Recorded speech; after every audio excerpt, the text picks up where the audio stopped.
A suspect has yet to be identified after 4 University of Idaho students were found stabbed to death in an off-campus group home this month in a shocking quadruple murder that has devastated and terrified the small community of Moscow, Idaho. So here's what we know so far. On November 13th, Moscow police responded to a 911 call around noon reporting an unconscious person, and then they found Madison Mogen, 21, Kaylee Goncalves, 21, Xana Kernodle, 20, and Ethan Chapin, 20, all stabbed to death in this group home. So the 3 women were roommates and they lived there. Ethan Chapin was the boyfriend of one of the women, Xana Kernodle. Police say the 911 call came from one of 2 surviving roommates who apparently slept through the murders, which took place on the 2nd and 3rd floors.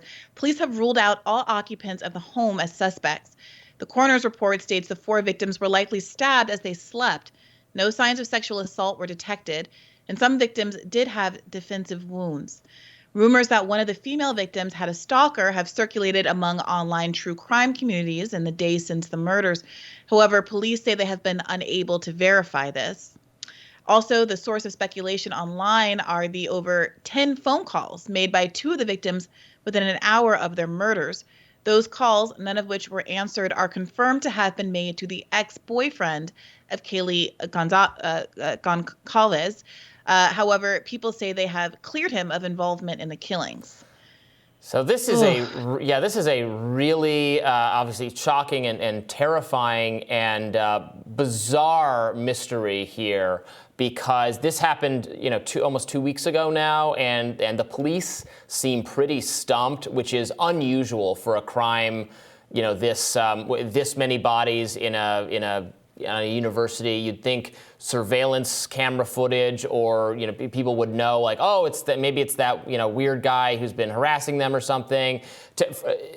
For police to have no idea who it was for this long after such a kind of appalling group murder in a situation like that, this is extremely rare in the modern era where there are cameras everywhere and where forensic sort of abilities are very, very advanced.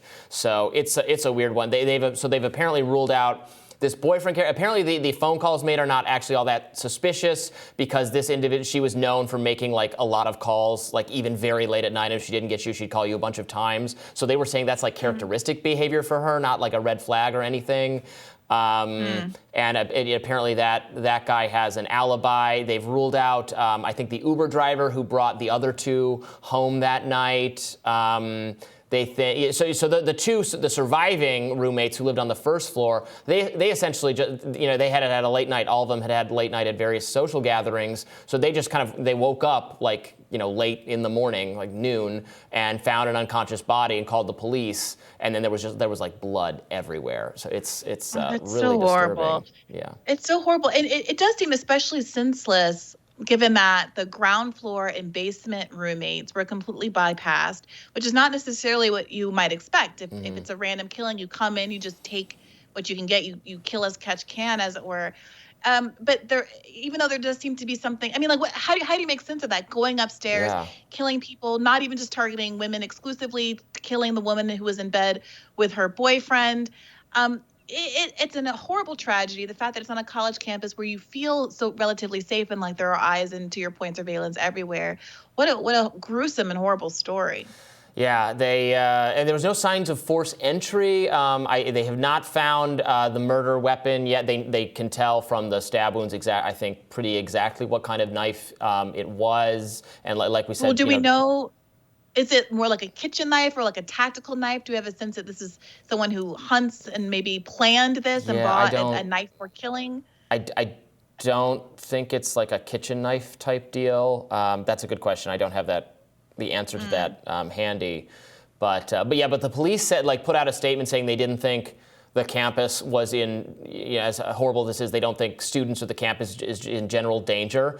And then they basically retracted that statement. They were like, well, we don't know why we said that, because... Yeah, how can you tell? Right, maybe they have a killer on the loose. So it's very... the story's getting a lot of coverage, I think, deservedly, because it is so out of the ordinary. I mean, it raises a kind of serial killer, Ted Bundy type character. Obviously, these were all known to each other. These aren't, it's not a long string of targeted killings or something, but it's increasingly very rare in our day and age for police to be kind of this, stumped in a case where they're trying to solve. Obviously, police don't clear murders, inner city crime, et cetera, the kind of indifference, et cetera. I'm not trying to over glamorize police's, ability to solve crime, but in cases like this where they're trying and it's out of the ordinary and there's cameras, well lit home, it's weird to not have more of an idea what's going on. So I think we'll be continuing to follow updates in this, and we'll see if the kind of sleuth attitude, everybody on social media now trying to solve these crimes, like I can't remember the name of the woman, the Instagram woman who went missing, who was killed by her boyfriend. Pepito? Yeah, right. So maybe people can help the police shed some light on this really horrible crime, catch this person, and make this campus feel like a safe place once again. Truly terrible. Well, more Rising right after this. Stay with us.